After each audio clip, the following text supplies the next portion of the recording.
সব শেষে এই অনুষ্ঠানে আমরা শুরু করতে যাচ্ছি শ্রোতাদের অংশগ্রহণে প্রশ্ন উত্তর পর্ব। এই প্রশ্নোত্তর পর্বকে সফল করার জন্য আমাদের হাতে সময় আছে 60 মিনিট। সামান্য কিছুটা কম বেশি হবে। আমরা কিছু নিয়ম মেনে চলব। আপনাদের প্রশ্নগুলো হতে হবে আজকের বিষয়ের উপর। আজকের বিষয় the Quran and the Bible in the light of the subject of science. বিষয়ের বাইরে প্রশ্ন হলে তার উত্তর দেওয়া হবে না। দয়া করে আপনার প্রশ্নটা সংক্ষেপ আর সহজবোধ্য করুন। দয়া করে লেকচার দেবেন না। প্রশ্নের উত্তরের পর বক্তাদের প্রশ্ন করবেন না।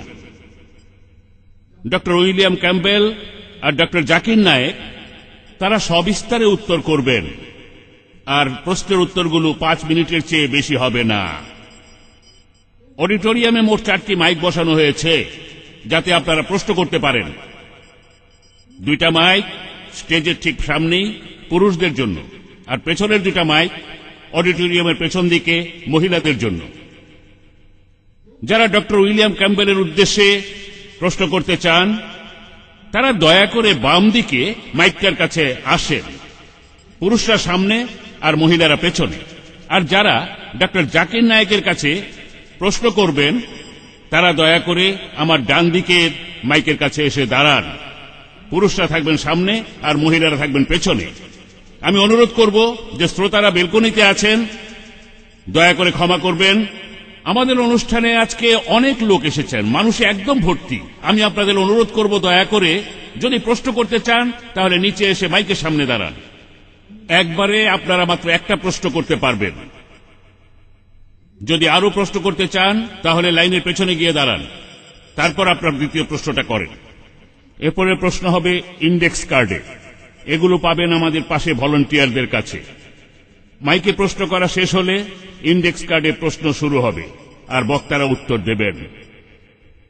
দয়া করে কার্ডে লিখবেন আপনি কার কাছে প্রশ্ন করতে চান, ডক্টর উইলিয়াম ক্যাম্পবেল না ডক্টর জাকির নায়েক, যাতে করে কার্ডগুলো ঠিক বক্সে রাখতে পারি। আপনাদের সামনেই এই স্বচ্ছ বক্সের ভেতর ডক্টর উইলিয়াম ক্যাম্পবেল আর ডক্টর জাকির নায়েকের নাম বক্সে লেখা আছে। বক্সের এই কার্ডগুলো আমাদের কোঅর্ডিনেটররা ঝাঁকিয়ে দেবেন। এরপর বক্তারা সেখান থেকে যে কোনো একটা প্রশ্ন বেছে নেবেন। তারপর তারা চেক করে দেখবেন যে প্রশ্নটা বিষয়ের সাথে প্রাসঙ্গিক কিনা, এবং তারা সেই প্রশ্নের উত্তর দেবেন। কোঅর্ডিনেটররা তাদের সামনের মাইক ব্যবহার করবেন। তারপর বক্তারা সেই প্রশ্নের উত্তর দেবেন। দয়া করে প্রশ্ন করার আগে আপনার নাম ও পেশা বলুন। আপনারা একবার একটি প্রশ্ন করবেন, ঘড়ির কাঁটার মতো। প্রথম একজন বক্তাকে, তারপর অন্যজনকে। যেমন ডক্টর ক্যাম্পবেল, প্রথম প্রশ্ন ডক্টর নায়েক, দ্বিতীয় প্রশ্ন, তারপর ডক্টর ক্যাম্পবেল, তৃতীয় প্রশ্ন, তারপর ডক্টর নায়েক, চতুর্থ প্রশ্ন। প্রশ্ন আসলে হবে জিগজ্যাগ ফ্যাশনে, ঘড়ির কাঁটার মতো করে নয়। এভাবেই আয়োজকরা মাইকের ব্যবস্থা করেছেন। তাহলে প্রথম প্রশ্ন স্টেজের সামনে থেকে, দ্বিতীয় প্রশ্ন স্টেজের সামনে থেকে, তৃতীয় প্রশ্ন আমার বাম পাশে পেছন দিক থেকে, চতুর্থ প্রশ্ন আমার ডানে পেছন দিক থেকে, আর এভাবেই চলবে। এইভাবে মাইকের মাধ্যমে প্রশ্নোত্তর পর্ব চলবে 40 মিনিট, আর তারপর প্রশ্ন করা হবে ইন্ডেক্স কার্ডে। তাহলে এখন শুরু হচ্ছে প্রথম প্রশ্ন আমার বাম পাশের মাইক থেকে ডক্টর উইলিয়াম ক্যাম্পবেলের উদ্দেশ্যে। আমি ডক্টর ক্যাম্পবেলকে প্রশ্ন করতে চাই যে জেনেসিসে বলা হয়েছে নূহ নবীর সময়কার সেই মহাপ্লাবনের কথা। এখানে বলা আছে যে বন্যার পানি পুরো পৃথিবীকে ঢেকে ফেলেছিল, যাবতীয় সৃষ্টি আর সব পাহাড় পর্বতই পানিতে ডুবে গিয়েছিল। আরো আছে যে পৃথিবীর সবচেয়ে উঁচু পাহাড়ও ডুবে গিয়েছিল, আর সেটা ছিল 15 কিউবিট। আরবিতে সেটা হলো 15 ফিট, অর্থাৎ কদম। কিন্তু বিজ্ঞান আমাদের বলে যে পৃথিবীর সবচেয়ে উঁচু পাহাড়টা 15 ফুট নয়, পাহাড় আসলে তার চেয়ে অনেক উঁচু। তাহলে জেনেসিসে একথা কেন বলা হয়েছে বন্যার পানিতে সব ডুবে গিয়েছিল, সব পাহাড় ডুবে গিয়েছিল, আর সবচেয়ে উঁচুটা 15 ফিট?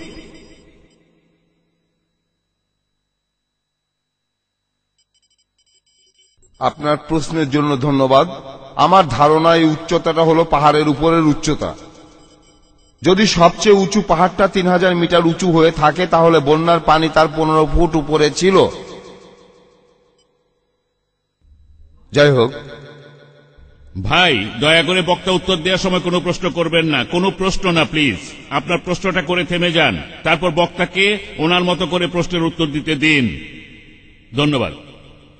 আর আমি দেখতে পাচ্ছি যে পবিত্র কোরআনে ওই কথাটা বলা আছে, আর সেখানে ওইভাবে বুঝে নিতে হবে। সূরা হুদের 42 নম্বর আয়াত, পর্বত প্রমাণ তরঙ্গের মধ্যে সেই নৌকাটি তাহাদেহকে লইয়া বহিয়া চলিল। আর তারপর আরো আছে, তারপর এক জায়গায় নবীদের একটা তালিকা দেয়া আছে। নূহের আগে কোনো নবী আসেনি, আর তাই আমি জানি আদমও নবী হতে পারেন, কিন্তু আমি নূহের নামও তালিকায় পেয়েছি। আর আমার ধারণা কোরআনে একই কথা বলা আছে যে পুরো পৃথিবী ডুবে গিয়েছিল। হ্যাঁ ভাই, ডক্টর জাকিরের উদ্দেশ্যে প্রশ্ন। কোন ভলান্টিয়ার কি মাইকটা চালু করবেন? ডক্টর জাকির, আপনি বললেন যে কোরআন এক্সকিউজ মি, দ্বিতীয় প্রশ্নটা করা হবে আমার ডান পাশের মাইক থেকে ডক্টর জাকিরের উদ্দেশ্যে। আচ্ছা, আপনি বললেন যে আল্লাহ আলোকে প্রতিবিম্বিত করেন আর তিনি হলেন নূর। আমি এটা ঠিক বুঝতে পারিনি। ভাই একটা প্রশ্ন করেছে আল্লাহ এবং নূর নিয়ে। ডক্টর উইলিয়াম ক্যাম্বেলের কথার উত্তরে আমার ব্যাখ্যাটা সে বুঝতে পারেনি। পবিত্র কোরআনের সূরা নূরের 35 নম্বর আয়াতে উল্লেখ করা আছে যে আল্লাহ হলেন নূরে সামাওয়াত ওয়াল আরদ, তিনি আকাশমণ্ডলী এবং পৃথিবীর জ্যোতি, তিনি হলেন আলো। পবিত্র কোরআনের এই জ্যোতি শব্দটার অর্থ হল প্রতিবিম্বিত আলো, ধার করা আলো। অর্থাৎ সে প্রশ্ন করেছে আল্লাহরও ধার করা আলো আছে কিনা। এই আয়াতের বাকি অংশটা পড়লে উত্তরটা পাওয়া যাবে। বলা আছে তাহার জ্যোতি যেন একটি দীপাধার, যাহার মধ্যে আছে একটি প্রদীপ, একটি প্রদীপের নিজস্ব আলো থাকে। এর অর্থ আল্লাহর নিজেরই আলো রয়েছে, আর তিনি নিজেই নিজের আলো হয়ে প্রতিবিম্বিত হচ্ছেন। আল্লাহ সুবহানাহু ওয়া তাআলা তার নিজের আলোকে আবার নিজেই প্রতিবিম্বিত করছেন। যেমন হ্যালোজেন বাল্ব যেগুলো এখানে দেখছেন, এর মধ্যে একটা টিউব আছে। এই ল্যাম্পটাকে আপনারা বলতে পারেন সিরাজ, ওয়াহাজ বা দিয়া, আর এর রিফ্লেক্টর হলো মুনির অথবা নূর, ধার করা আলো, প্রতিবিম্বিত আলো। আর তারপরে এখানে যে আলোর কথা বলা হচ্ছে এটা সত্যিকারের কোনো আলো নয়, এটা আল্লাহ সুবহানাহু ওয়া তাআলার আধ্যাত্মিক আলো। এই কথাটা ডক্টর উইলিয়াম ক্যাম্বেলের উত্তরে বলেছিলাম। আর সময় যেহেতু 5 মিনিট, তাই অন্য প্রসঙ্গে বলি। ডক্টর উইলিয়াম ক্যাম্বেল নূহ আলাইহিস সালাম সম্পর্কে বললেন, আমি এখানে বাইবেল সম্পর্কে আলোচনা করব একমত হয়ে আর কোরআনের সাথে ভিন্নমত হয়ে। আর তারপরেও জানি আলহামদুলিল্লাহ কোরআন এই পরীক্ষায় পাশ করবে। আর আমি যদি ডক্টর উইলিয়াম ক্যাম্বেলের কথা মেনে নিই, ধরেন মেনেই নিলাম উনি ঠিক যে বন্যার পানি ছিল পাহাড়ের 15 ফুট উপরে, কিন্তু বুক অব জেনেসিস বলছে 7 নম্বর অধ্যায়ের 1920 অনুচ্ছেদে আছে যে পুরো পৃথিবী বন্যার পানিতে ডুবে গিয়েছিল। আর এরপরে আমরা প্রত্নতাত্ত্বিক নিদর্শনগুলো থেকে জানতে পারি নূহ আলাইহিস সালামের সময়কালটা বিজ্ঞানীরা হিসাব করে বের করেছেন। এই সময়টা খ্রিস্টপূর্ব 22 শতক থেকে 21 শতক পর্যন্ত। আজকে আমরা প্রত্নতাত্ত্বিক নিদর্শন থেকে জানতে পারি যে ব্যাবিলনের রাজবংশের 3য় রাজা আর মিশরের রাজবংশের 11 রাজা 22 শতক আর 21 শতকে রাজত্ব করেছে, আর সেখানে কোনো রকম বন্যা হয়নি, পরবর্তীতে কোনো মহাপ্লাবন হয়নি। আজকের প্রত্নতাত্ত্বিক নিদর্শন আমাদের বলে এটা অসম্ভব যে খ্রিস্টপূর্ব 22 শতক থেকে 21 শতকে মহাপ্লাবনে পুরো পৃথিবী ডুবে গিয়েছিল। কোরআন এখানে কি বলছে? কোরআন এখানে কি বলছে? 1 নম্বর পয়েন্ট, কোরআনে কোনো সময়ের উল্লেখ নেই। এটা কি খ্রিস্টপূর্ব 21 শতক নাকি 50 শতক এমন উল্লেখ নেই। 2 নম্বর পয়েন্ট, কোরআনে কোথাও বলা নেই যে পৃথিবী পানিতে ডুবে গিয়েছিল। এখানে বলা হয়েছে নূহ আলাইহিস সালাম, তার কওমের কথা আর তার গোত্রের কথা। হতে পারে অল্প কিছু লোক অথবা অনেকগুলো লোক। প্রত্নতাত্ত্বিক নিদর্শন আমাদের বলে, আর প্রত্নতাত্ত্বিকরা বলেন যে তাদের আপত্তি নেই, এটা হতে পারে যে পৃথিবীর কিছু অংশ পানিতে ডুবে গিয়েছিল, কিন্তু পুরো পৃথিবী এটা অসম্ভব। তাই আলহামদুলিল্লাহ কোরআনের কথার সাথে প্রত্নতাত্ত্বিক নিদর্শনের যথেষ্ট মিল রয়েছে, কিন্তু বাইবেলের সাথে নেই। এছাড়াও বাইবেলে আছে জেনেসিসের 6 নম্বর অধ্যায় 15 ও 16 অনুচ্ছেদে। এখানে সৃষ্টিকর্তা নূহ আলাইহিস সালামকে বলছেন তুমি একটা নৌকা বানাও। নৌকার মাপটা দেওয়া আছে, 300 কিউবিট লম্বা, 50 কিউবিট চওড়া আর 30 কিউবিট উঁচু। 1 কিউবিট মানে 1.5 ফিট। ভাই এটা ভুল বলেছিলেন, এটা হলো 1.5 ফিট। আর নতুন ইন্টারন্যাশনাল ভার্সনে আছে 450 ফিট লম্বা আর 75 ফিট চওড়া আর আনুমানিক 45 ফিট উঁচু। উচ্চতা হলো 30 কিউবিট। আমি এই নৌকাটার ঘনত্ব হিসেব করে বের করেছি। এই ঘনত্বটা প্রায় 15 লক্ষ কিউবিক ফিট, আর আয়তন হলো 33,750 স্কয়ার ফিট। আর বাইবেল বলছে নৌকায় 3টি তলা ছিল, প্রথম তলা, দ্বিতীয় তলা, তৃতীয় তলা। তাহলে 3 দিয়ে গুণ করলে আপনারা পাবেন 1,01,250 স্কয়ার ফিট। এই হলো আয়তন। চিন্তা করেন, পৃথিবীর প্রত্যেকটা প্রাণীর এক জোড়া করে সেই নৌকায় উঠেছিল। 1,01,250 স্কয়ার ফিট। চিন্তা করেন, এটা কি সম্ভব? পৃথিবীতে লক্ষ লক্ষ প্রাণী আছে। আমি যদি বলি এই অডিটোরিয়ামে আজকে 10 লক্ষ মানুষ আছে, বিশ্বাস করবেন? আমার মনে আছে গত বছরের কথা, কেরালাতে একটা লেকচার দিয়েছিলাম, 10 লক্ষ লোক এসেছিল। সেটাই ছিল আমার সবচেয়ে বড় সমাবেশ। আলহামদুলিল্লাহ, আল্লাহ সবকিছু করেন। 10 লক্ষ মানুষ। আমি মানুষজনের শেষটা দেখি নাই। সেটা কোনো অডিটোরিয়ামে হয়নি, হয়েছিল একটা বড় বিচে। সবাইকে দেখতে পাচ্ছিলাম না, শুধু সামনের কয়েকজনকে দেখছিলাম, যেখানে ছিল 10 লক্ষ মানুষ। আপনারা ভিডিও ক্যাসেট দেখলে বুঝতে পারবেন 10 লক্ষ আসলে কত বিশাল। যেমন ধরুন আরাফাতের ময়দানে হজের সময় 25 লক্ষ লোক একত্রিত হয়, কিন্তু 1,01,250 স্কয়ার ফিটের মধ্যে, অর্থাৎ 45,000 কিউবিটের মধ্যে এটা কোনোভাবেই সম্ভব না। আর এভাবে সবাই 40 দিন সেখানে ছিল, খাচ্ছে, প্রকৃতিটাকে সাড়া দিচ্ছে। আমি যদি বলি এখানে 10 লক্ষ মানুষ আছে, বিশ্বাস করবেন?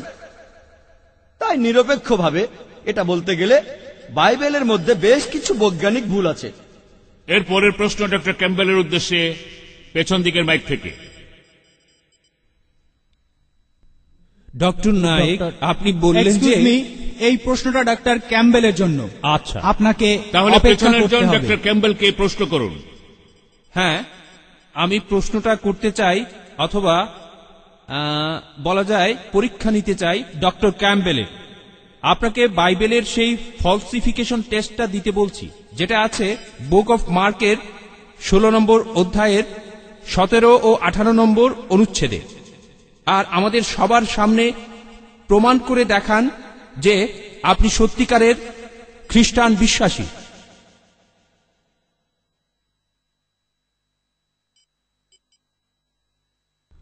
আমি এখানে ডক্টর নায়েকের ব্যাখ্যার সাথে একমত নই। ঈশ্বর যীশু খ্রিস্টকেও পরীক্ষায় ফেলা হয়েছে, যেখানে শয়তান বলেছে যে তুমি ঈশ্বরের পুত্র হলে মন্দিরের উপর থেকে লাফ দাও, আর যীশু বললেন তোমার প্রভু ঈশ্বরকে কোনো পরীক্ষায় ফেলো না। এখন আমি যদি আপনার কথা মেনে নিয়ে বলি যে হ্যাঁ, এখন আমি এখানে একটা অলৌকিক কাজ করে দেখাবো, সেটা ঈশ্বরকে পরীক্ষায় ফেলা হবে। আমার বন্ধু হ্যারি র্যাডক্লিফ, সে কথা দিয়েছিল দাওয়াতে যাবে, তাই সে তার কথা রাখার জন্য দাওয়াতে গিয়েছিল আর ঈশ্বরের কাছে নিজেকে সঁপে দিয়েছিল। এটা আলাদা পরিস্থিতি, আমি ঈশ্বরকে পরীক্ষায় ফেলবো না।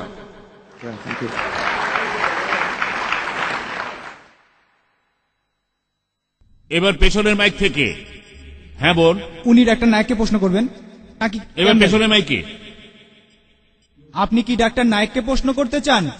হ্যাঁ, ঠিক আছে। Sister, please. আমার প্রশ্ন ডক্টর জাকির নায়েকের কাছে। খ্রিস্টানরা বৈজ্ঞানিকভাবে ট্রিনিটি দর্শনটার ব্যাখ্যা দেয়।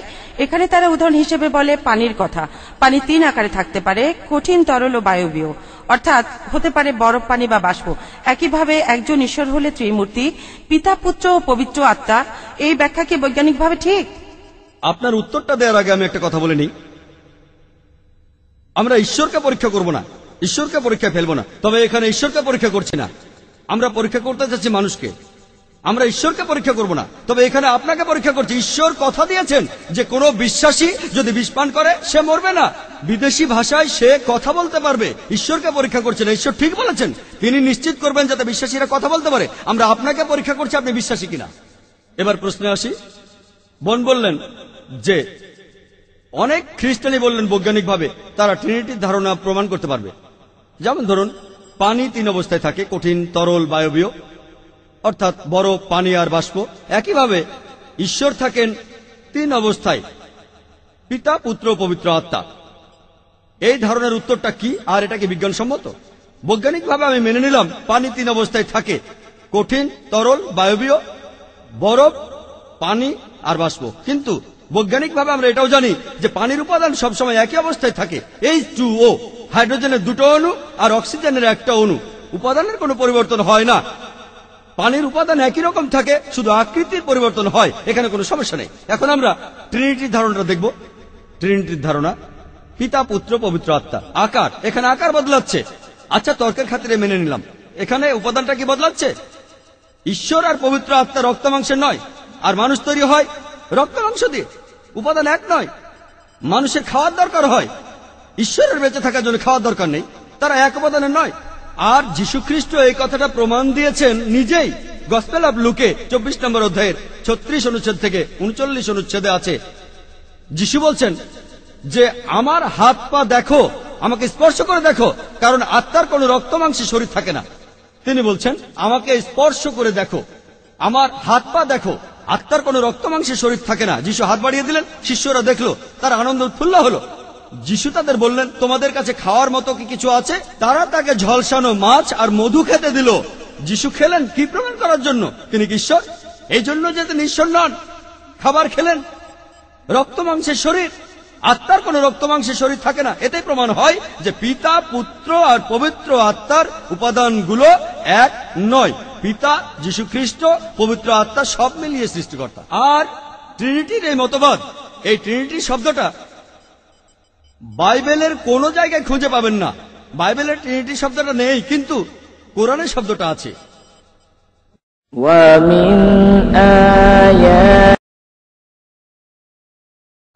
পবিত্র কোরআনের সূরা নিসার 171 নম্বর আয়াতে উল্লেখ আছে, তোমরা তিন বলিও না, ইহাই কল্যাণকর হবে তোমাদের জন্য। এছাড়াও পবিত্র কোরআনের সূরা মাইদার 73 নম্বর আয়াতে উল্লেখ আছে, তাহারা কুফরি করিতেছে, অবমাননা করিতেছে, যাহারা বলে আল্লাহ তো তিনের মধ্যে একজন, তিন স্রষ্টার একজন। আর ঈসা আলাইহিস সালাম কখনোই বলেননি যে তিনি ঈশ্বর। ট্রিনিটির এই মতবাদটা বাইবেলের কোথাও নেই। একমাত্র যে অনুচ্ছেদটা ট্রিনিটি মতবাদের কাছে আসতে পারে সেটা আছে ফার্স্ট এপিস্টল অফ জনে 5 নম্বর অধ্যায়ের 7 অনুচ্ছেদে বলা আছে যে স্বর্গের মালিক হলেন তিনজন, পিতা, পুত্র এবং পবিত্র আত্মা, আর এই তিনজন একই। কিন্তু যদি নতুন সংশোধিত ভার্সনটা দেখেন, সংশোধন করেছেন 32 জন বিশেষজ্ঞ, খ্রিস্টান বিশেষজ্ঞ, উঁচু পর্যায়ের ধর্মীয় নেতা, যাদের পেছনে রয়েছে 50টি আলাদা আলাদা খ্রিস্টান গোষ্ঠী। তারা বলেছেন বাইবেলের এই অনুচ্ছেদ ফার্স্ট এপিস্টল অব জন 5 নম্বর অধ্যায়ের 7 অনুচ্ছেদে অন্যায়ভাবে ঢোকানো হয়েছে। এটা বানোয়াট কথা, এটা আষাঢ়ে গল্প, এটা বাইবেল থেকে বাদ দেওয়া হয়েছে। যীশু খ্রিস্ট কখনোই নিজেকে ঈশ্বর বলে দাবি করেননি। বাইবেলে এমন কোন স্পষ্ট কথা কখনোই পাবেন না যেখানে আপনি দেখবেন যীশু খ্রিস্ট স্পষ্ট করে বলেছেন আমি ঈশ্বর অথবা আমার উপাসনা করো। আপনি যদি বাইবেল পড়েন তাহলে দেখবেন গসপেল অফ জনের 14 নম্বর অধ্যায়ের 28 অনুচ্ছেদে বলা হচ্ছে আমার বাবা অনেক বড় আমার থেকে। গসপেল অফ জনের 10 নম্বর অধ্যায়ের 29 অনুচ্ছেদে আমার বাবা সবার চেয়ে বড়। গসপেল অফ ম্যাথিউ 12 নম্বর অধ্যায় 28 অনুচ্ছেদে আমি শয়তানকে তাড়িয়ে দেই ঈশ্বরের আত্মার সাহায্যে। গসপেল অফ লুক 11 নম্বর অধ্যায় 20 অনুচ্ছেদে আমি ঈশ্বরের আঙুলের সাহায্যে শয়তানকে তাড়িয়ে দেই। গসপেল অফ জন 5 নম্বর অধ্যায় 30 অনুচ্ছেদে আমি আমার নিজের থেকে কিছুই করতে পারি না।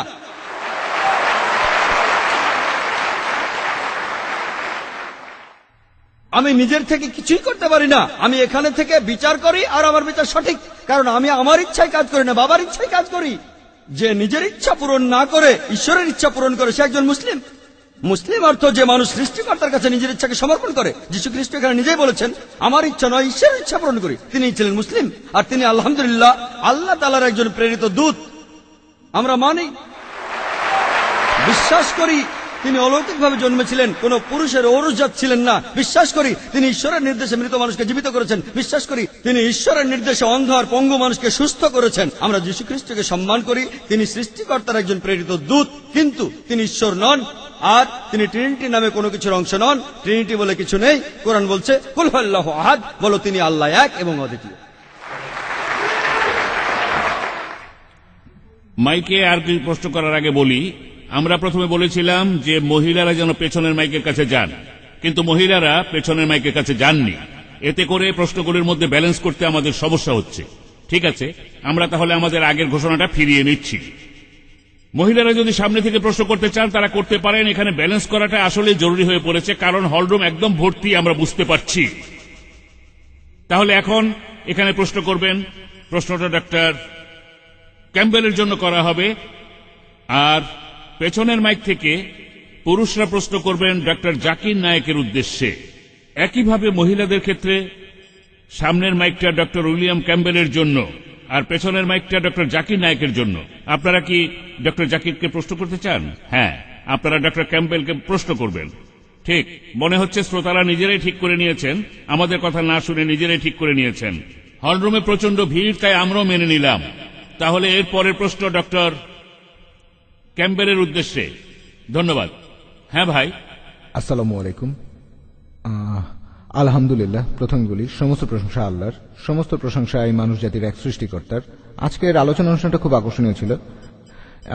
এই আলোচনায় আমরা সবাই এখানে উপস্থিত সব খ্রিস্টান মুসলমান দর্শক শ্রোতায় বেশ উপকৃত হয়েছি, সবারই উপকার হয়েছে। আর আমরা এখানে আজ এসেছি, এখানে আমাদের অনেক ভাই বোনই এসেছেন। প্রশ্ন করেন, প্রশ্ন। আচ্ছা বিসমিল্লাহ। আচ্ছা, আল্লাহ নামে বলছি। মন্তব্য করবেন না। আমার প্রশ্নটা হলো, আচ্ছা আজকে যে আলোচনা অনুষ্ঠানে আমরা এসেছি এতে সবারই উপকার হবে, আর তাই আমি ডক্টর ক্যাম্বেলকে প্রশ্ন করছি, আর তার পাশাপাশি আর আপনার সঙ্গীদেরও প্রশ্ন করছি, আজকের এই আলোচনায় কোনো পরিবর্তন কি এসেছে? আপনার চোখ কি এতে খুলেছে? বা অন্তত পক্ষে ইসলাম ধর্ম সম্পর্কে আপনার মনে কি কোনো আগ্রহ তৈরি হয়েছে? ধন্যবাদ।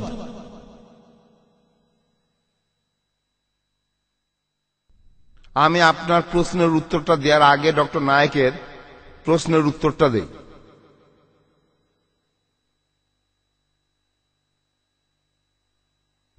ডক্টর নায়েক বললেন যে যিশু কখনোই নিজেকে ঈশ্বর দাবি করেননি। বুক অব মার্ক 14 অধ্যায় 61 অনুচ্ছেদ তিনি উত্তর দিলেন না। তারপর প্রধান পুরোহিত আবার প্রশ্ন করল, যিশুকে জিজ্ঞাসা করল, তুমি কি খ্রিস্ট, তার সন্তান যিনি আশীর্বাদ প্রাপ্ত? অন্য কথায়, তুমি কি খ্রিস্ট, তুমি ঈশ্বরের পুত্র? আর যিশু বললেন, হ্যাঁ আমি। তিনি বলেছেন যে তিনি ঈশ্বরের পুত্র, তিনি বলেছেন যে তিনি ঈশ্বর। আর বাইবেলও পরিষ্কার বলা আছে। আমি বুঝতে পারছি ডক্টর নায়েক তার সুবিধা মতো অনুচ্ছেদের উদ্ধৃতি দিচ্ছেন, সবগুলোর কথা বলছেন না। উনি আরো বলেছেন যিশু শুধু মানুষই ছিলেন, কিন্তু যিশু এটাও বলেছেন যে তিনি আর তার পিতা একই। বলা হয়েছে শুরুতে শুধুমাত্র একটা শব্দ ছিল, শব্দটা ঈশ্বরের সাথেই ছিল, শব্দটাই ঈশ্বর। আর ঈশ্বরই আমাদের মাঝে রক্ত মাংসের শরীর নিয়ে এসেছেন। যিশুর ব্যাপটিজমের সময় ঈশ্বর বললেন যে এই হলো আমার সুপ্রিয় পুত্র। যিশু সেখানেই ছিলেন, তার পবিত্র আত্মা নেমে এলো। পিতা, পুত্র আর পবিত্র আত্মা, এই ব্যাপারটা কোনোভাবে আমাদের মাথা থেকে গজায়নি। এই কথাটাই আমি এখানে বলতে চেয়েছিলাম। আর এখানে একজন বন্ধু প্রশ্ন করলেন, আমরা আজ অনেক কিছু শিখেছি, আর আমি সবসময় শিখতেই চাই। এখানে বলতে চাই, যিশু খ্রিস্টের পুনরুত্থানের সময় 500 জনেরও বেশি লোক সেটা সাক্ষী ছিল। যিশুর উপরই আমার বেশি ভরসা, আর মোহাম্মদ এসেছে তারও 600 বছর পরে, সাক্ষী মাত্র একজন। ধন্যবাদ। এবারের প্রশ্ন ডক্টর জাকিরের কাছে, পেছনের মাইকটা থেকে। বলুন বোন। ডক্টর ক্যাম্বেল প্রথমে কোরআন সম্পর্কে বেশ কিছু ভুল অভিযোগ আনলেন, বিশ্বজগৎ সম্পর্কে কোরআনের কথাগুলো, আর আপনিও সেগুলোর উত্তর দিলেন। তবে এখানে যেটা বলেননি, বাইবেলে পৃথিবীর আকার আর অন্যান্য বিষয়ে কি বলা হয়েছে? বোন প্রশ্ন করলেন যে বাইবেলে পৃথিবীর আকার সম্পর্কে যা বলা আছে আমি সেটা সময়ের অভাবে বলতে পারিনি, আর সময়ের অভাবে এখানে আরো অনেক কিছু আমি বলতে পারবো না। যা হোক, বোন জানতে চেয়েছেন বাইবেলে পৃথিবীর আকার সম্পর্কে কি বলা হয়েছে। আপনি দেখবেন বাইবেলের গসপেল অফ ম্যাথিউ 4 নম্বর অধ্যায় 8 অনুচ্ছেদে বলা আছে, ডক্টর উইলিয়াম ক্যাম্বেল শয়তানের সাথে যিশুর কথাবার্তা নিয়ে অনুচ্ছেদটা বলেছিলেন। শয়তান তাকে নিয়ে গেল, যিশু খ্রিস্টকে নিয়ে গেল খুব উঁচু একটা পাহাড়ের চূড়ার উপরে, আর যিশুকে পৃথিবীর সবগুলো রাজ্য আর সেগুলোর সৌন্দর্য দেখালো। গসপেল অফ লুক 4 নম্বর অধ্যায় 5 নম্বর অনুচ্ছেদ, শয়তান তাকে নিয়ে গেল উঁচু পাহাড়ে, আর তাকে দেখালো পৃথিবীর সবগুলো রাজ্যের সৌন্দর্য। এখন আপনি যদি সবচেয়ে উঁচু পাহাড়ে ওঠেন, পৃথিবীর সবচেয়ে উঁচু পর্বত শৃঙ্গ মাউন্ট এভারেস্ট, আর ধরে নেন আপনার চোখের দৃষ্টি খুবই প্রখর, আর আপনি সেখান থেকে 1000 মাইল দূরে দেখতে পান, তারপরেও আপনি পৃথিবীর সবগুলো রাজত্ব কোনোভাবেই দেখতে পাবেন না, কারণ আমরা জানি যে আমাদের পৃথিবী গোলাকার। আপনি সেই রাজ্যগুলো দেখবেন না যেগুলো পৃথিবীর অন্য পাশে রয়েছে, শুধুমাত্র তখনই দেখতে পেতেন যদি পৃথিবী সমতল হতো। আর বাইবেলে এমন বিবরণী দেওয়া আছে যে পৃথিবী সমতল। আর এরপরে আবারও একই কথা আছে বাইবেলের বুক অব ড্যানিয়েল 4 নম্বর অধ্যায় 10-11 অনুচ্ছেদে বলা আছে, একটা গাছ লম্বা হয়ে আকাশে পৌঁছে গেল, আর গাছটা যখন আকাশে সীমা ছাড়িয়ে গেল, গাছটা এত বড় হলো যে পৃথিবীর প্রত্যেক প্রান্তে সব মানুষ সেই গাছটা দেখতে পেত। এটা শুধু তখনই সম্ভব হতো যদি পৃথিবীটা সমতল হতো। গাছটা অনেক লম্বা ছিল, আর পৃথিবীটা সমতল হলে এটা সম্ভব হতো। আজকে আমরা সবাই জানি যে পৃথিবীর আকার বর্তুলাকার, আপনি কোনোভাবেই গাছটা দেখতে পাবেন না, সেটা যত লম্বাই হোক না কেন, যদি আপনি বর্তুলাকার পৃথিবীর উল্টো পাশে থাকেন। এরপর বাইবেলে আরো উল্লেখ আছে, ফার্স্ট ক্রনিকলসে 16 নম্বর অধ্যায় 30 অনুচ্ছেদে, যে পৃথিবী গতিশীল নয়। এই একই কথা আছে বুক অব শামসে 93 অধ্যায় 1 অনুচ্ছেদে, যে সর্বশক্তিমান ঈশ্বর পৃথিবীকে থামিয়ে দিয়েছেন, যার অর্থ পৃথিবী গতিশীল নয়। আর নতুন ইন্টারন্যাশনাল ভার্সনে রয়েছে ঈশ্বর হস্তক্ষেপ করেছেন আর পৃথিবীকে থামিয়ে দিয়েছেন, যাতে করে পৃথিবী। 1 মিনিট। 1 মিনিট বাকি আছে নাকি চুপ করে থাকবো? ভাবলাম 1 মিনিট চুপ করে থাকতে বলছেন। ডক্টর উইলিয়াম ক্যাম্বেল বললেন, যীশুখ্রিস্ট বাইবেলের অনেক জায়গায় উল্লেখ করেছেন যে তিনি ঈশ্বর। আপনারা আমার ভিডিও ক্যাসেট দেখতে পারেন, concept of God in major religions, সেখানে সব রেফারেন্সের উত্তর পাবেন। এখানে শুধু রেফারেন্সগুলো বলছি যে তিনি উদ্ধৃতি দিয়েছেন আমি আর আমার বাবা এক। এটা আছে জনের 10 নম্বর অধ্যায় 30 অনুচ্ছেদে। আর শুরুতে একটা শব্দ ছিল, এটা আছে জনের 1 নম্বর অধ্যায়ের 1 অনুচ্ছেদে। এগুলো ভালোভাবে পড়লেই দেখতে পাবেন যীশুখ্রিস্ট কখনোই নিজেকে ঈশ্বর দাবি করেননি। আপনারা আমার ভিডিও ক্যাসেট দেখতে পারেন, হলের বাইরে কিনতে পাবেন, concept of God in major religions আর similarities between Islam and Christianity. সেখানে বিস্তারিত পাবেন যে যীশুখ্রিস্ট কখনোই নিজেকে ঈশ্বর দাবি করেননি। এবারে প্রশ্ন ডক্টর ক্যাম্বেলের কাছে, সামনের মাইকটা থেকে। আপনি পরীক্ষার কথা বললেন যে সত্যিকারের বিশ্বাসী বিষপান করে ফেললেও তার কিছুই হবে না। রাসপুটিন সম্পর্কে কি বলবেন, যাকে প্রচুর পরিমাণে বিষ খাওয়ানো হয়েছিল আর তাতেও সে মারা যায়নি, মারা গিয়েছিল রক্তক্ষরণে। সে ভালো খ্রিস্টান ছিল না, সে কামাসক্ত। এটার কি ব্যাখ্যা দেবেন? শুধুমাত্র ভালো খ্রিস্টানই বিষপান করে বেঁচে থাকবেন, এটার কি ব্যাখ্যা দেবেন? আমার মনে হয় না এটার কোনো ব্যাখ্যা করতে হবে। রাসপুটিন খ্রিস্টান ছিল না, তাই তার কি হয়েছিল সেটার সাথে বাইবেলের কথাগুলোর কোনো সম্পর্ক নেই। আমি আগেও বলেছি, যিশু ঈশ্বর আপনাদের বলেননি যে সবাই লাইনে দাঁড়াও আর সবাই মিলে বিষ খাওয়া শুরু করো আর ঈশ্বরকে পরীক্ষা করো। সরি, আমরা এখানে ঈশ্বরকে পরীক্ষায় ফেলবো না। বাইবেলে বলা হয়েছে এমন ঘটনা যে কোনো সময় ঘটতেই পারে। এর উদাহরণ হতে পারে পল যখন তার জাহাজটা ডুবে গেল আর উনি ডুবে যেতে যেতে অনেক কষ্টে উপরে উঠে আসলেন, দেখলেন যে উনি ভুল জায়গায় এসেছেন। তারপর আগুনের মধ্যে কাঠ দিচ্ছিলেন, একটা সাপ তাকে কামড়ালো, তার কিছুই হলো না, কিন্তু তিনি ঈশ্বরের পরীক্ষা নিচ্ছিলেন না, আগুনের মধ্যে কাঠ দিচ্ছিলেন। এটা প্রাসঙ্গিক না। কোনো মন্তব্য করবেন না প্লিজ। এরপরের প্রশ্ন পেছন থেকে ডক্টর জাকিরের কাছে। এক্সকিউজ মি, শুনুন ভাই, শুনুন স্যার, আপনি বলেন। আমি এখানে পৃথিবী যে গোল সে সম্পর্কে বলবো। আইজার 40 অধ্যায় 22 অনুচ্ছেদে বলা হয়েছে ঈশ্বর তার গোলাকার পৃথিবীর উপর বসে আছেন। হ্যাঁ ভাই, ডক্টর জাকিরের জন্য। ডক্টর নায়েক, আপনি বললেন যে কোরআন শরীফে নাকি কোথাও কোনো ভুল নেই। আমি কোরআনে 20টারও বেশি ভুল দেখতে পাচ্ছি, সেটা আরবি ব্যাকরণে। এখন তার কয়েকটা আমি আপনাকে বলছি। ইন্নাল্লাযীনা আমানু ওয়াল্লাযীনা হাদু ওয়াস-সাবিউন, এটা আছে সূরা বাকারায় আর সূরা হাজে। ইন্নাল্লাযীনা আমানু ওয়াল্লাযীনা হাদু ওয়াস-সাবিউন, এখানে কোনটা ঠিক, সাবিউন নাকি সাবিউন? 1 নম্বর। 2 নম্বর হলো কোরআনে আছে, হ্যাঁ, কিন্তু এছাড়াও আরো আছে। সূরা তাহার 63 নম্বর আয়াতে ইন্না হাজানি লেসাহিরান, ভুল, ইন্না হাজাইনি লেসাহিরান। এটার কি ব্যাখ্যা দেবেন? এছাড়াও আমি আরো অনেক ভুলের কথা জানি। এক্সকিউজ মি, আমরা শুধু প্রথম প্রশ্নটা গ্রহণ করব, সময়ের অভাবে দ্বিতীয় প্রশ্নটা গ্রহণ করতে ঠিক পারছি না। আছে, ঠিক আছে। ভাই, আপনি খুব সুন্দর একটা প্রশ্ন করেছেন। আমি আরেকটু সহযোগিতা করতে চাই যে হ্যাঁ, আপনি সবগুলো ব্যাকরণগত ভুলের কথাই বলেন। আর আপনার হাতের বইটা লিখেছেন আব্দুল ফাদি। আব্দুল ফাদি ঠিক, ইজ দ্য কোরআন ইনফেলেবল? আমিও দেখতে পাচ্ছি, হ্যাঁ, আলহামদুলিল্লাহ, আমি ভালোই দেখতে পাই।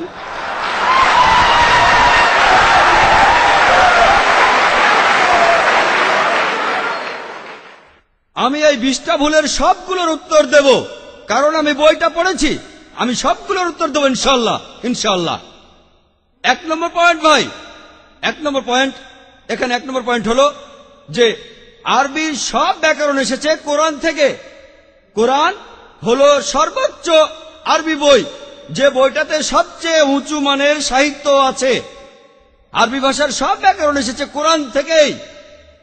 কোরআন হলো ব্যাকরণের মূল গ্রন্থ, আর কোরআন যেহেতু ব্যাকরণের মূল গ্রন্থ এবং সব ব্যাকরণে এসেছে কোরআন থেকে, কোরআনে কোনো ভুল থাকতে পারে না। 1 নম্বর পয়েন্ট। 2 নম্বর পয়েন্ট, 2 নম্বর পয়েন্ট, 2 নম্বর পয়েন্ট। ব্যাপারটা এরকম যে আপনি একটা রুলার নিলেন আর সেই রুলারের গায়ে দাগ কাটা আছে, তারপর বললেন যে মাপটা ভুল হয়েছে। এটা বেশ অযৌক্তিক। 2 নম্বর পয়েন্ট, আরবে বিভিন্ন আলাদা আলাদা গোত্রে, আপনি যদি আরবি জানেন, আর ডক্টর উইলিয়াম ক্যাম্বেল আমার সাথে একমত হবেন যে আরবের গোত্রগুলোর মধ্যে ব্যাকরণ মাঝে মধ্যে বদলে যায়। কিছু কিছু আরবীয় গোত্রে যে শব্দটা স্ত্রীবাচক, অন্য আরেক গোত্রে সেটাই পুরুষবাচক। একই শব্দ, তবে গোত্রভেদে ব্যাকরণ বদল হতে থাকে, এমনকি শব্দের লিঙ্গ বদলে যায়। তাহলে আপনি কি কোরআনকে সবগুলো ব্যাকরণ দিয়ে পরীক্ষা করবেন? না। আর এছাড়াও কোরআনের ভাষা এত উঁচু মানের, এতই উঁচু মানের, এর কাছাকাছি কোনো সাহিত্য নেই। আর কোরআনের বিরুদ্ধে অনেক বই আছে, ইন্টারনেটে গেলে দেখবেন 12টা ব্যাকরণের ভুল, 21টা ব্যাকরণের ভুল, আব্দুল ফাদি 20টা ব্যাকরণের ভুল। আপনাদের কি ধারণা খ্রিস্টানরা এই ভুলগুলো বের করেছে? কারাই ভুল বের করেছে জানেন? কারা করেছে? মুসলমানরাই। মুসলমান পণ্ডিতরা, যেমন জামকশারি, তারা এটা করেছেন। কোরআনের ব্যাকরণ এত উঁচু মানের যে কোরআনের ভাষা মাঝে মধ্যে প্রচলিত আরবির বিরুদ্ধে যায়। কোরআনের ব্যাকরণ এত উঁচু মানের, কোরআনের ব্যাকরণ এতই উঁচু মানের, এজন্য তারা উদাহরণ দিয়েছে। আমিও কয়েকটা উদাহরণ দেব, এতে আপনারা সবগুলো উত্তর পেয়ে যাবেন। তারা উদাহরণ দিয়েছে যে কোরআনে লেখা আছে লূত আলাইহিসসালামের গোত্রের লোকজন তারা সকল নবীকে ত্যাগ করেছে। বলা আছে সব নবীকে তারা বর্জন করেছে। ডক্টর উইলিয়াম ক্যাম্বেল বললেন যে নূহ নবীর গোত্রের লোকজন তারা নবীদের ত্যাগ করেছে। আমরা ইতিহাস থেকে জানি যে মাত্র একজন নবীকে তাদের কাছে পাঠানো হয়েছিল। তাহলে এখানেও ব্যাকরণের ভুল আছে। কোরআনে বলা উচিত ছিল একজন নবীর কথা, বহুবচন না। আর আমি একমত, আর আমার আপনার মতো লোকের কাছে মনে হবে এটা ব্যাকরণের ভুল। কিন্তু যদি আপনারা আরবদের লেখা বইগুলো পড়ে থাকেন, কোরআনের আসল সৌন্দর্য কি? সৌন্দর্যটা হলো কোরআনে কেন একজন নবীর কথা না বলে নবীদের কথা বলা হয়েছে। আপনারা জানেন কেন? কারণ আমরা জানি যে সব নবীদের হেদায়েতের বাণী মূলত একটাই, যে ঈশ্বর একজনই, তাওহীদের বাণী, আল্লাহ সুবহানাহু ওয়া তাআলার বাণী। লূত আলাইহিস সালামের লোকজন এবং নূহ আলাইহিস সালামের লোকজন তাদের নবীকে ত্যাগ করেছিল, আর পরোক্ষভাবে নিজেদের নবীকে ত্যাগ করে তারা সব নবীদেরই ত্যাগ করেছিল।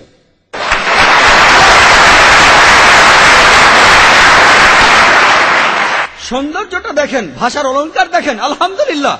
আপনার মনে হতে পারে এটা ব্যাকরণের ভুল, কিন্তু এটা ভুল নয়। একইভাবে নূর সারওয়ার নামে একজন বলেছেন যে কোরআন বলছে কুন ফা ইয়াকুন, হ বললে হয়ে যায়। এটা নাকি হবে কুন ফা কানা, হ বললে হয়ে যেত। হ্যাঁ, আরবির পাস্ট টেন্সে কুন ফা কানা, কুন ফা ইয়াকুন নয়। কিন্তু কুন ফা ইয়াকুন আরো উঁচু মানের। বলা আছে আল্লাহ তিনি ছিলেন, আছেন আর থাকবেন, অতীত, বর্তমান আর ভবিষ্যৎ। Thank you doctor Naik. এর পরের প্রশ্ন করবেন সামনের এই ভাই ডক্টর উইলিয়াম ক্যাম্বেলের উদ্দেশ্যে। ইয়েস ডক্টর ক্যাম্বেল, আমি আসলে খ্রিস্টান ধর্ম সম্পর্কে জানার জন্য আপনাকে প্রশ্নটা করছি। আমার প্রশ্নটা হলো, জন দা ব্যাপটিস্টের কাছে ব্যাপটাইজড হওয়ার পর 3 বছর যীশু খ্রিস্ট জেরুজালেমে ছিলেন। তাহলে যীশু খ্রিস্টান ধর্মে ঈশ্বরের পর সবচেয়ে ক্ষমতাবান ব্যক্তি, যিনি ঈশ্বরের পুত্র, তিনি তার প্রথম জীবনে মানব জাতির জন্য কি অবদান রেখেছেন? ধরেন 1 বছর বয়স থেকে 27-28 বছর বয়স পর্যন্ত তিনি কি অবদান রেখেছেন? প্রশ্নটা আসলে, এক্সকিউজ মি ডক্টর ক্যাম্বেল, এই প্রশ্নটা আসলে আজকের বিষয়ের সাথে প্রাসঙ্গিক নয়। পরের জন প্রশ্ন করেন। ডক্টর উইলিয়াম ক্যাম্বেল তার লেকচারের শুরুতেই জুলকারনাইনের কথা বললেন, আর বললেন কোরআনের সূরা কাহাফের 86 নম্বর আয়াত, আর বললেন যে জুলকারনাইন হলেন আলেকজান্ডার দ্য গ্রেট। আপনি কি কোনোভাবে প্রমাণ করতে পারবেন যে জুলকারনাইনই হলেন আলেকজান্ডার দ্য গ্রেট? আমি এই কথাটা পড়েছিলাম এই ইউসুফ আলী লেখা একটা বইয়ে। এটা ইম্পর্টেন্ট না যে সেই লোক আলেকজান্ডার দ্য গ্রেট নাকি অন্য কেউ। এখানে ইম্পর্টেন্ট হলো সূর্য কোনো পঙ্কিল জলাশয়ে অস্ত গমন করে না। কোরআনেও ঠিক এই কথাটাই বলা আছে। হ্যাঁ বোন, এবারের প্রশ্ন ডক্টর জাকিরের কাছে। আমি অনুচ্ছেদটা ঠিক মতো জানি না, তবে বাইবেলে কথা আছে ইউনুস যেমন 3 দিন 3 রাত মাছের পেটে ছিলেন, একইভাবে ঈশ্বরের পুত্র 3 দিন 3 রাত পৃথিবীর ভেতরে থাকবেন। যীশু খ্রিস্ট কি বৈজ্ঞানিকভাবে ইউনুসের এই নিদর্শনটা দেখিয়েছিলেন? বোন, আপনি যে অনুচ্ছেদটার কথা বলছেন সেটা আছে বাইবেলের গসপেল অফ ম্যাথিউ 12 নম্বর অধ্যায়ের 38 থেকে 40 অনুচ্ছেদে। যখন ইহুদিরা যিশুর কাছে গিয়ে বলল একটা নিদর্শন দেখান, অলৌকিক কিছু করে দেখান, যীশু খ্রিস্ট তখন তাদের বললেন, তোমরা অসৎ আর ব্যভিচারী জাতি, শুধু নিদর্শন খুঁজে বেড়াও, তোমাদের কোনো নিদর্শন দেখানো হবে না, শুধু ইউনুসের নিদর্শন বাদে। যেভাবে নবী ইউনুস 3 দিন এবং 3 রাত তিমি মাছের পেটের মধ্যে ছিলেন, সেই একইভাবে ঈশ্বরের পুত্র 3 দিন এবং 3 রাত পৃথিবীর বুকের মধ্যে থাকবেন। ইউনুসের নিদর্শন, নবী ইউনুসের উদাহরণ দিয়ে যিশু এক কথায় সব বুঝিয়ে দিয়েছেন।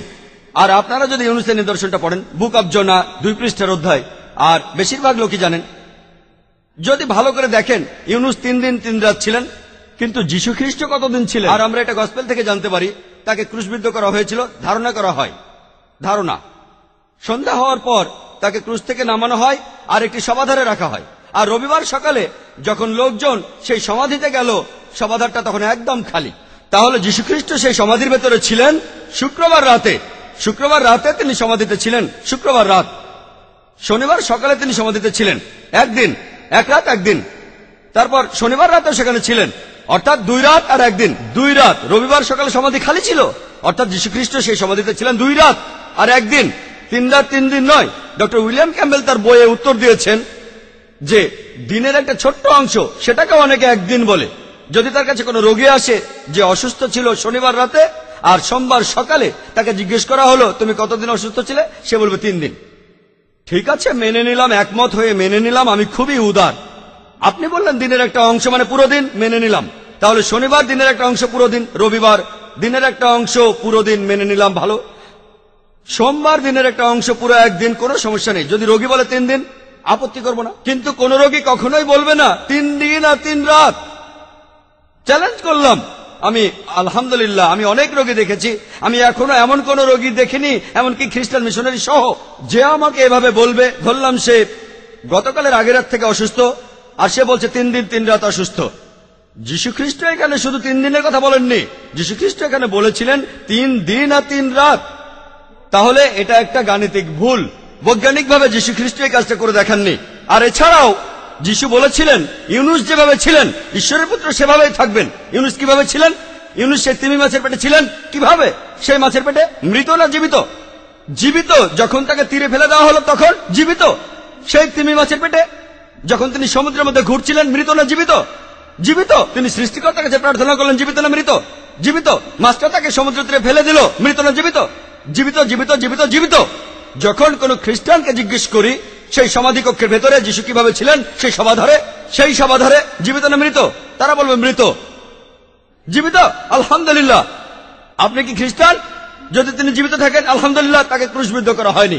যদি তিনি মৃত হন, তাহলে নিদর্শনটা দেখাননি। আমার ভিডিও ক্যাসেট দেখতে পারেন, was Jesus peace be upon really crucified. আমি প্রমাণ করেছি যীশু খ্রিস্টকে ক্রুশবিদ্ধ করা হয়নি। পবিত্র কোরআনে সূরা নিসার 157 নম্বর আয়াতে উল্লেখ আছে,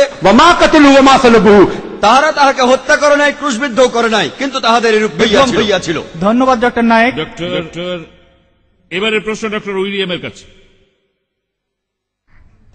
ডক্টর ক্যাম্বেল, যেহেতু আপনি একজন মেডিকেল ডাক্তার, আপনি কি আমাকে বাইবেলের বিভিন্ন বিষয়ের বৈজ্ঞানিক ব্যাখ্যা দিতে পারবেন? কারণ আপনি বেশ কিছু সমস্যার সমাধান দিলেন, যেমন জীবাণুমুক্ত করতে রক্ত ছড়ানো, ব্যভিচারের জন্য তেতো পানির পরীক্ষা, সবচেয়ে ইম্পর্টেন্ট, একজন মহিলা দ্বিগুণ সময় নোংরা থাকবে যদি সে পুত্র সন্তান জন্ম না দিয়ে কন্যা সন্তানের জন্ম দেয়।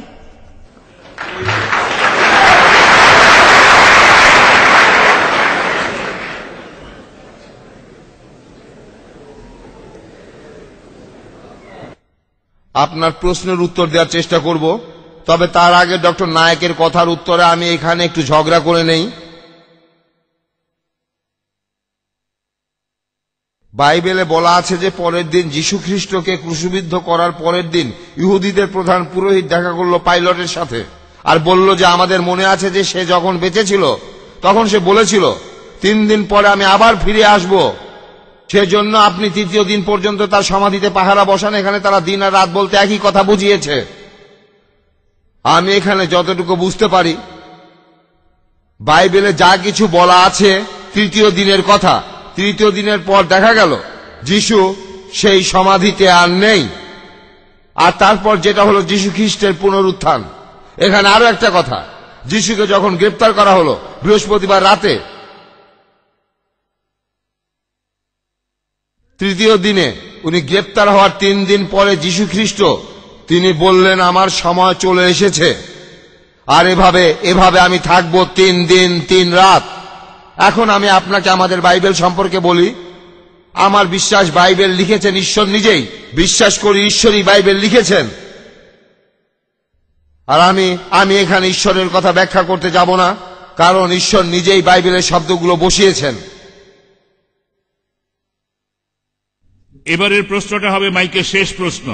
পেছনের মাইকে এক ভাই ডক্টর জাকিরকে প্রশ্ন করবেন, এরপর আমরা শুরু করব ইন্ডেক্স কার্ডে প্রশ্নোত্তর পর্ব। এটাই শেষ প্রশ্ন, আমাদের হাতে সময় অনেক কম। আচ্ছা, আসসালামু আলাইকুম। আমার নাম আসলাম রব, আমি একজন ছাত্র। আমি জীববিজ্ঞান নিয়ে পড়াশোনা করছি। আমাদের টিচার এখন আমাদের ক্লাসে বিবর্তন সম্পর্কে পড়াচ্ছেন, আর আমি ভাবছিলাম ইসলাম ধর্মে বিবর্তন সম্পর্কে কি বলা হয়েছে। আপনি যদি এ ব্যাপারে সংক্ষেপে কিছু বলতেন যে ইসলাম ধর্ম বিবর্তন ও সৃষ্টি সম্পর্কে কি বলেছে। ভাই একটা প্রশ্ন করেছে, তার আগে আমি ডক্টর উইলিয়াম ক্যাম্বেলের কিছু কথার উত্তর দিতে চাই। পবিত্র কোরআনের কোথাও আলেকজান্ডারের নাম উল্লেখ করা নেই, সেখানে বলা আছে জুলকারনাইন, আলেকজান্ডার না। যদি কোনো লেখক এই ভুল করে থাকেন, এটা তাহলে সেই লেখকের ভুল। মানুষ এখানে ভুল করেছে, ঈশ্বর কোনো ভুল করেননি। আর ডক্টর ক্যাম্বেল বললেন যে আইজায়ায় আছে পৃথিবী গোল, কোনো সমস্যা নেই, এটা গোলাকার, বর্তুলাকার নয়। এক জায়গায় বাইবেল বলছে সমতল, আরেক জায়গায় বলছে গোলাকার। যদি দুটো অনুচ্ছেদে মেনে নেন, সেটা দেখতে ডিস্কের মতো হবে। দেখেন, এটা কি পৃথিবীর মতো দেখতে? এটা গোলাকার আর সমতল, এটা পৃথিবীর আকার নয়।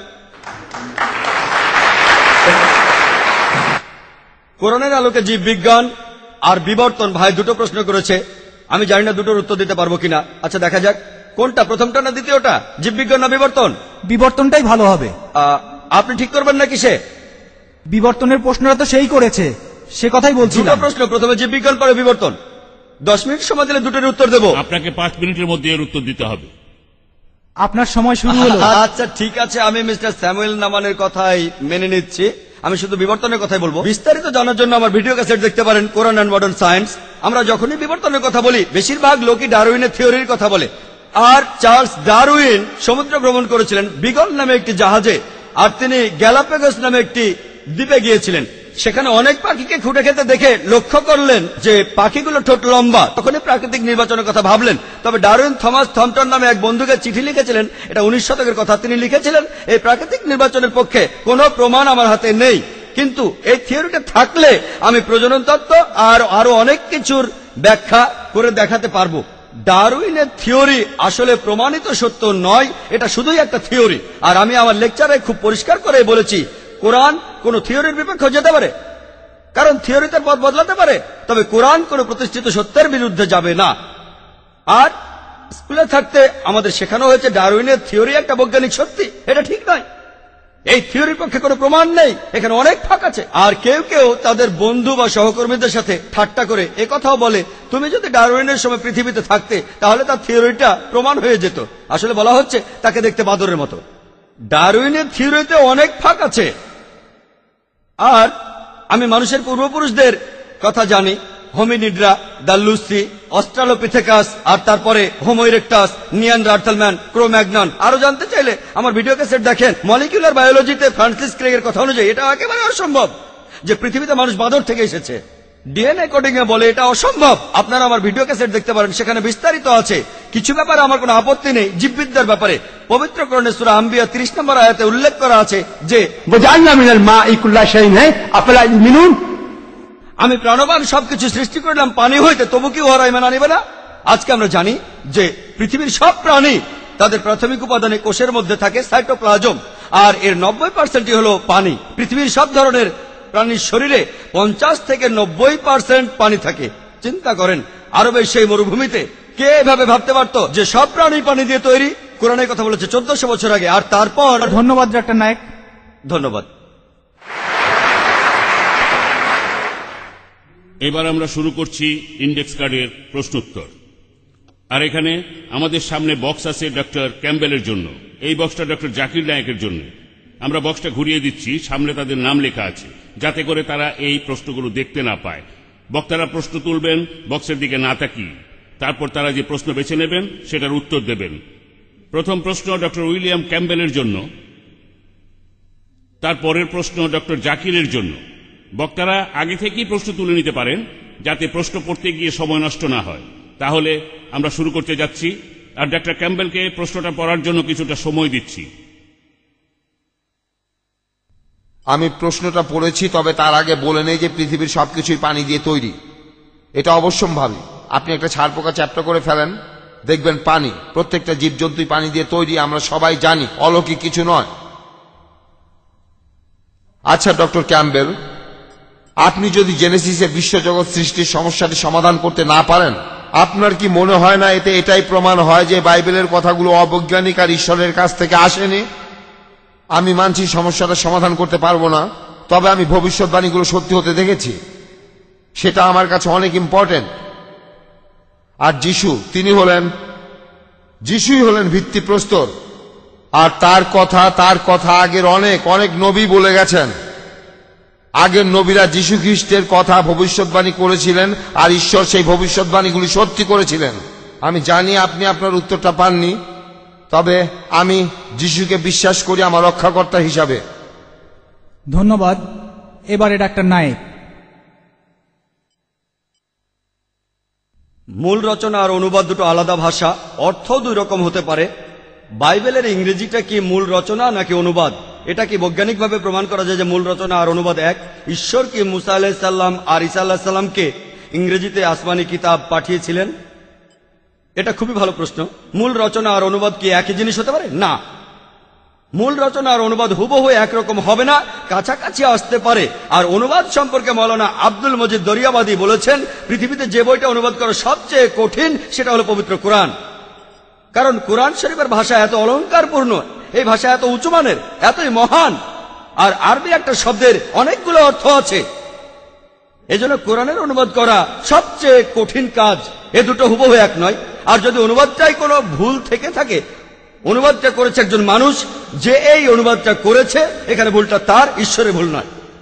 আর বাইবেল কি ইংরেজিতে লেখা হয়েছিল? না, বাইবেল গ্রন্থটা ইংরেজিতে লেখা হয়নি। আসলে ওল্ড টেস্টামেন্ট হিব্রুতে আর নিউ টেস্টামেন্ট গ্রিক ভাষায় লেখা হয়েছে। আর যদিও যীশু খ্রিস্ট কথা বলতেন হিব্রু ভাষায়, তবে নিউ টেস্টামেন্টের যে মূল রচনাটা আছে সেটা গ্রিক ভাষায়। আর ওল্ড টেস্টামেন্টের মূল হিব্রু রচনাটা পাওয়া যায় না। এটা কি আপনারা জানেন? ওল্ড টেস্টামেন্টের হিব্রু অনুবাদটা করা হয়েছে গ্রিক থেকে। আসলে ওল্ড টেস্টামেন্টের যে সংস্করণটা হিব্রু ভাষায় পাওয়া যাচ্ছে সেটা আসলে মূল রচনা নয়। এখানে সমস্যাটা বেড়ে গেল, আর এজন্য বাইবেলে ভুল থাকতেই পারে। তবে কোরআন আলহামদুলিল্লাহ মূল আরবিটাই এখনো আছে। মূল রচনাটা আলহামদুলিল্লাহ বৈজ্ঞানিকভাবে প্রমাণিত, এটাই মূল রচনা। এখন কথা হলো, কোন আসমানি কিতাব নাজিল হয়েছিল ঈসা আলাইহিস সালামের উপর আর মুসা আলাইহিস সালামের উপর? আর আমি একথা আগেও আমার লেকচারে বলেছি। আমরা বিশ্বাস করি, আর পবিত্র কোরআনের সূরা রাদের 38 নম্বর আয়াতে উল্লেখ আছে যে আল্লাহ সুবহানাহু ওয়া তাআলা পৃথিবীতে অনেক আসমানি কিতাব পাঠিয়েছেন। এদের মধ্যে 4টার নাম মাত্র বলা আছে, তাওরাত, জবুর, ইনজিল এবং কোরআন। তাওরাত হলো সেই ওহী যেটা নাজিল হয়েছিল মুসা আলাইহিস সালামের উপর। জবুর হলো সেই আসমানি কিতাব যেটা নাজিল হয়েছিল দাউদ আলাইহিস সালামের উপর। ইনজিল হলো সেই আসমানি কিতাব যেটা নাজিল হয়েছিল যীশু খ্রিস্টের উপর। আর কোরআন হলো সর্বশেষ এবং চূড়ান্ত আসমানি কিতাব যেটা নাজিল হয়েছিল সর্বশেষ এবং চূড়ান্ত নবী মুহাম্মদ সাল্লাল্লাহু আলাইহি ওয়াসাল্লামের উপর। ধন্যবাদ ডক্টর নায়েক। আমরা বিশ্বাস করি বাইবেল আর যিশুর উপর নাজিল হওয়া ইনজিল একই গ্রন্থ নয়। Thank you sir. এবার মিস্টার ক্যাম্বেল।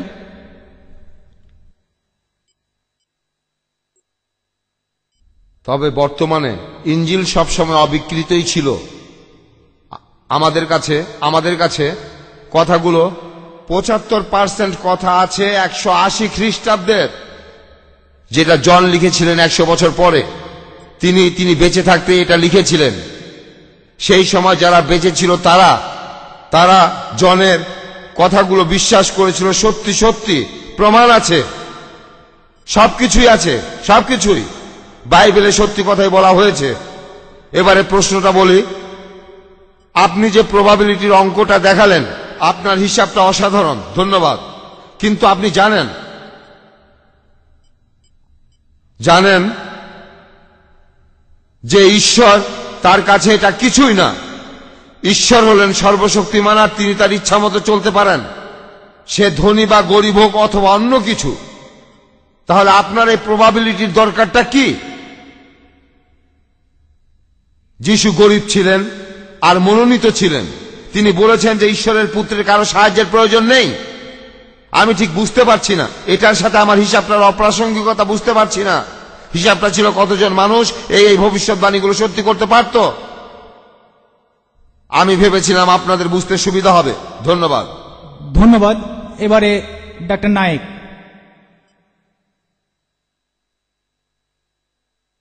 এটা আমরা দেখলাম, আমরা সবাই দেখলাম যে কোরআন আধুনিক বিজ্ঞানের সাথে পুরোপুরি সামঞ্জস্যপূর্ণ। যদি আধুনিক বিজ্ঞান ভুল হয় তখন কি হবে? বিজ্ঞানের মতবাদের সাথে সাথে কোরআনের ব্যাখ্যাও কি বদলে যাবে? খুবই সুন্দর একটা প্রশ্ন। প্রশ্নটা খুবই গুরুত্বপূর্ণ। আর মুসলমানদের খুবই সাবধান থাকতে হবে যখন তারা কোরআনের সাথে আধুনিক বিজ্ঞানের তুলনা করবে। এজন্য আমি আমার লেকচারের শুরুতেই বলেছিলাম, আমি এখানে বলবো শুধুমাত্র বিজ্ঞানের সেই মতবাদগুলোর কথা যেগুলো প্রতিষ্ঠিত। আর বিজ্ঞানের যে মতবাদগুলো প্রতিষ্ঠিত, যেমন ধরুন পৃথিবী বর্তুলাকার, এটা কখনোই ভুল হবে না। প্রতিষ্ঠিত মতবাদ কখনোই রাস্তা বদলায় না। তবে অপ্রতিষ্ঠিত মতবাদ যেমন অনুমান আর থিওরি রাস্তা বদল করতে পারে। কয়েকজন মুসলিম বিশেষজ্ঞ কোরআনের মাধ্যমে ডারউইনের থিওরি প্রমাণ করতে চেয়েছিলেন। ননসেন্স। আর তাই আমরাও বাড়াবাড়ি করব না। আমরা কোরআনের মাধ্যমে আধুনিক বিজ্ঞানের সবকিছু প্রমাণ করব না। প্রমাণ করার আগে আমাদের দেখতে হবে সেটা প্রতিষ্ঠিত নাকি অপ্রতিষ্ঠিত। যদি প্রতিষ্ঠিত হয় আলহামদুলিল্লাহ প্রমাণ করা যাবে। কোরআনের কথা কখনোই তার বিরুদ্ধে যাবে না। মতবাদটা অনুমান হয়ে থাকলে সেটা ঠিক হতে পারে, আবার ভুলও হতে পারে। যেমন বিগ ব্যাংয়ের থিওরি, এটা আগে ছিল একটা অনুমান। আগে এটা ছিল অনুমান। আজকে প্রমাণিত হওয়ার পর যখন স্টিফেন হকিং নামে এক বিজ্ঞানী এটা প্রমাণ করলেন, এটা প্রতিষ্ঠিত। তাহলে বিগ ব্যাংয়ের থিওরি আজকে প্রতিষ্ঠিত। কয়েকদিন আগে এটা ছিল অনুমান। যখন সেটা প্রতিষ্ঠিত তখন আমরা ব্যবহার করব। আরেকটা অনুমান আছে যে পুরো মানুষ জাতি এসেছে একটি যুগল থেকে, আদম আর হাওয়া। এটা প্রমাণ করতে চাচ্ছি না, কারণ বিজ্ঞানে এটা প্রতিষ্ঠিত নয়। কোরআনে কথা বলা আছে, কোরআনে কথা বলা আছে যে মানুষ এসেছে একটি যুগল থেকে, আদম আর হাওয়া আলাইহিস সালাম। কিন্তু এটা প্রমাণ করছি না, কারণ এটা কোনো প্রতিষ্ঠিত সত্য নয়। তাই আমরা যখন তুলনা করব পবিত্র কোরআন আর আধুনিক বিজ্ঞানের মতবাদ, খেয়াল রাখতে হবে আমরা শুধু সেই মতবাদগুলো পরীক্ষা করব যেগুলো প্রতিষ্ঠিত সত্য, কোনো অনুমান নয়।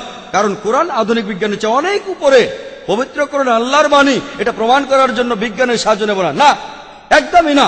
এখানে মনে রাখতে হবে মুসলমানদের জন্য কোরআন হলো চূড়ান্ত মতবাদ। নাস্তিকের কাছে আর অমুসলিমদের কাছে হতে পারে বিজ্ঞান হলো চূড়ান্ত মতবাদ। আমি যেটা করছি, নাস্তিকের যে মতবাদ আছে সেই মতবাদটা নিচ্ছি আর কোরআনে মুসলমানদের মতবাদের সাথে তুলনা করছি। বিজ্ঞানের সাহায্য নিয়ে প্রমাণ করতে চাচ্ছি না কোরআন যে আল্লাহ তাআলার বাণী। আমি যেটা করছি দুটোর মধ্যে তুলনা করছি। কোরআন যে উপরে সেটা দেখাচ্ছি যে আধুনিক বিজ্ঞান এই সেদিন যে কথা বলেছে, কোরআন সে কথা 1400 বছর আগে বলেছে। তাই আমি প্রমাণ করতে চাচ্ছি আমাদের মতবাদ, মুসলমানদের মতবাদ, কোরআন অন্য মতবাদের চেয়ে অনেক উপরে, অর্থাৎ বিজ্ঞান। তাই আমাদের কোরআনকে বিশ্বাস করা উচিত। কোরআনই সবার উপরে। আশা করি উত্তরটা পেয়েছেন। ধন্যবাদ ডাক্তার নায়েক। এক্সকিউজ মি, এবারে শেষ এবার দুইটা দুজন বক্তাই শেষ প্রশ্নের উত্তর দেবেন। আমি শ্রোতাদের একটু শান্ত হয়ে থাকতে বলবো। এবারে ডক্টর ক্যাম্পবেলের জন্য ইন্ডেক্স কার্ডের শেষ প্রশ্ন। এরপর ডক্টর জাকির নায়েক শেষ প্রশ্নের উত্তর দেবেন। শ্রোতারা দয়া করে শান্ত হয়ে বসুন।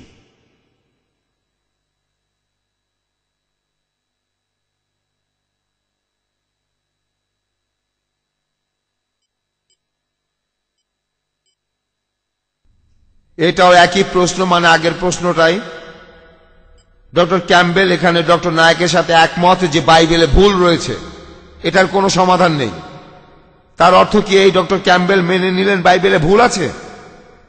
সুতরাং এটা ঈশ্বরের কথা নয়। বাইবেলে এমন অনেক কথা আছে যেগুলোর ব্যাখ্যা দিতে পারবো না। এই মুহূর্তে আমার কাছে কোনো ব্যাখ্যা নেই। আর আমি অপেক্ষা করব যে ভবিষ্যতে হয়তো আমরা এগুলোর ব্যাখ্যা করতে পারবো।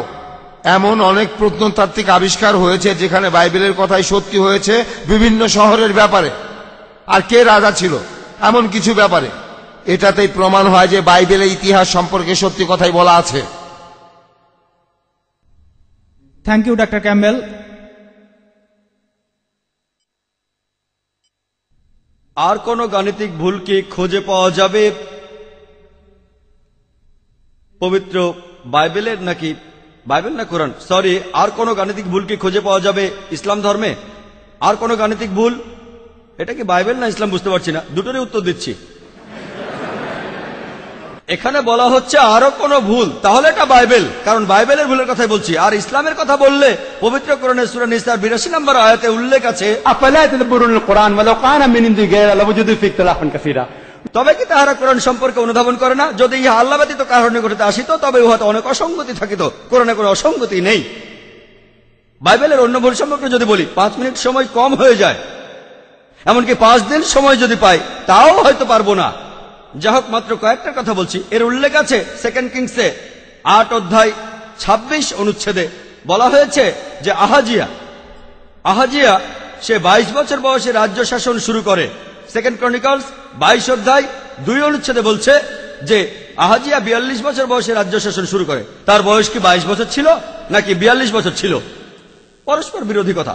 আর এছাড়াও 2 ক্রনিকলস 21 নম্বর অধ্যায় 20 নম্বর অনুচ্ছেদে বলা হয়েছে যে জেহরাম অর্থাৎ আহাজিয়ার বাবা সে রাজ্য শাসন শুরু করে 32 বছর বয়সে, আর সে রাজত্ব করে 8 বছর, আর সে 40 বছর বয়সে মারা যায়। তারপরে আহাজিয়া পরবর্তী শাসক হলো, তখন তার বয়স 42 বছর। বাবা মারা গেলেন 40 বছর বয়সে, তারপর পরে তিনি রাজা হলেন, আর তখন তার বয়স 42 বছর। কিভাবে ছেলের বয়স বাবার চাইতে 2 বছর বেশি হয়? বিশ্বাস করেন, এমনকি হলিউড ফিল্মেও এমন কোনো কিছু দেখতে পাবেন না।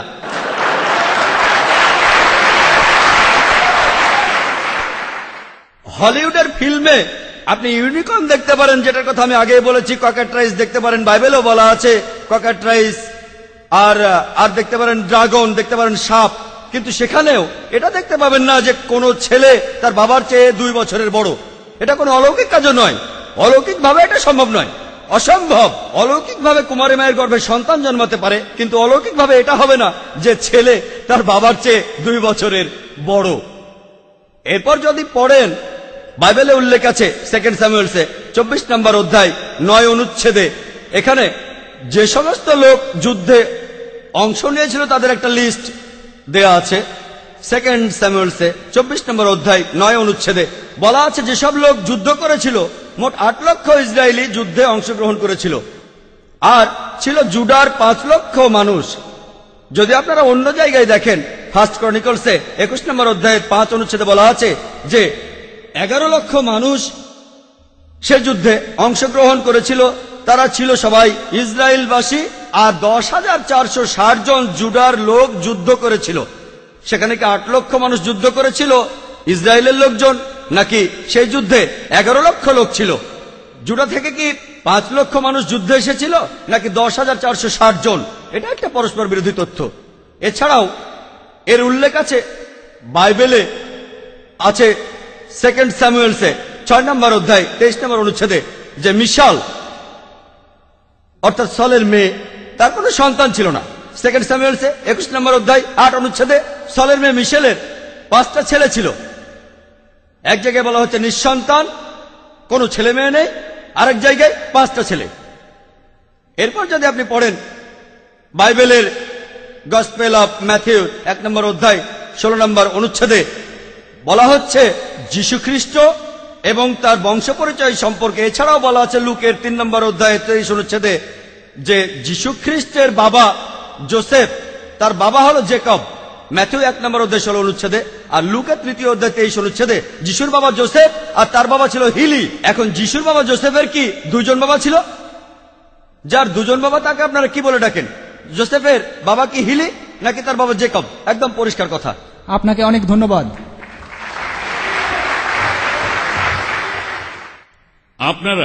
আপনারা দয়া করে 2 মিনিট অপেক্ষা করেন। আমাদের মধ্যে আছেন বিখ্যাত ইসলামিক পণ্ডিত ডক্টর জামাল বাদাউই, আর ইসলামিক রিসার্চ ফাউন্ডেশনের পক্ষ থেকে আমি অনুরোধ করব ডক্টর জামাল বাদাউই যেন আজকে আমাদের এই অনুষ্ঠানে ডক্টর জাকির নায়েকের লেখা বইটা এখানে উপস্থাপন করেন, the Quran and modern science, compatible or incompatible. Doctor Jamal Badawi এখন উদ্বোধন করবেন এই বইটা, যেটা মাত্র কিছুদিন আগে ছাপানো হয়েছে, আর এই শিকাগোতেই আজকের অনুষ্ঠানে বইটা প্রকাশিত হল। আমার মনে হয় এটা হলেই সবচেয়ে ভালো হয় যদি ডক্টর জাকির নায়েক নিজেই এই বইটা ডক্টর উইলিয়াম ক্যাম্বেলকে উপহার দেন।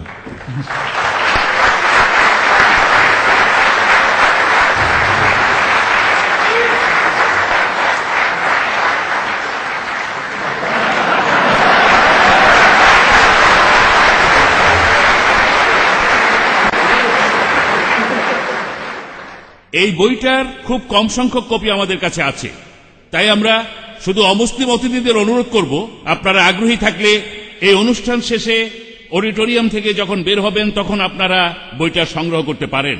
আমরা খুবই আনন্দিত হব এবং কৃতজ্ঞ থাকব। এবার অনুষ্ঠান শেষ করার আগে ডক্টর সাবিল আহমেদ শ্রোতাদের উদ্দেশ্যে কিছু বলবেন। আবারও ইসলামিক সার্কেল অব নর্থ আমেরিকার পক্ষ থেকে আমি উপস্থিত শ্রোতাদের সবাইকে ধন্যবাদ জানাচ্ছি। আরো ধন্যবাদ জানাচ্ছি উপস্থিত অতিথিদের আমাদের এই অনুষ্ঠানটি সুন্দরভাবে শেষ করতে পারার জন্য। সুবহানাকা আল্লাহুম্মা ওয়া বিহামদিকা ওয়া আশহাদু আল্লা ইলাহা ইল্লা আনতা ওয়া নাস্তাগফিরুকা ওয়া আনতুবু ইলাইহি। আসসালামু আলাইকুম ওয়া রাহমাতুল্লাহি ওয়া বারাকাতুহু।